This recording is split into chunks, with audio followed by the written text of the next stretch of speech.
ক্যারিয়ারের শুরুতে অনেক সংগ্রাম করতে হয়েছে বলিউড কিং শাহরুখ খানকে, তবে দিন শেষে নিজেকে প্রমাণ করেছেন তিনি। এদিকে পরিচালক করণ জোহরের সঙ্গে শাহরুখের সুসম্পর্কের কথা সকলেরই জানা। সম্প্রতি একটি অনুষ্ঠানে বলিউড সুপারস্টার জানিয়েছেন তিনি একবার করণ জোহরের একটি চিত্রনাট্য পুরোটা শোনার আগেই প্রত্যাখ্যান করেছিলেন, কারণ সিনেমার চিত্রনাট্যে লেখা ছিল অভিনেতাকে স্কার্ট পরতে হবে। শাহরুখ বলেন, কয়েক বছর আগে করণ আমার বাড়িতে একটি চিত্রনাট্য নিয়ে এসেছিলেন।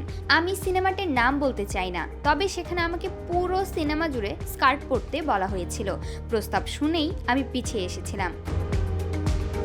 কিং খানের কথায় এটি ছিল পুরনো সময়ের সিনেমার সেই ছবিগুলোর মধ্যে একটি, যেখানে পুরুষরা স্কার্ট পরতেন।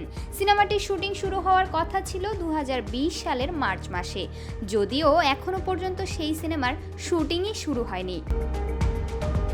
করণের মুখে স্কার্ট পরার কথা শুনে শাহরুখ মজা করে বলেছিলেন, এসব হবে না বন্ধু, আমি পুরো সিনেমায় স্কার্ট পরে অভিনয় করব, এটা সম্ভব নয়।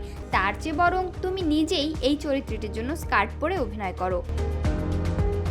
প্রসঙ্গত, করণ জোহর এবং শাহরুখ খান কুছ কুছ হোতা হ্যায়, কভি খুশি কভি গম, কাল হো না হো সহ এক ঝাঁক ব্লকবাস্টার সিনেমায় জুটি বেঁধেছেন। তবে স্কার্ট পরে অভিনয়ের জন্য প্রথমবার করণের স্ক্রিপ্ট রিজেক্ট করতে বাধ্য হয়েছিলেন শাহরুখ।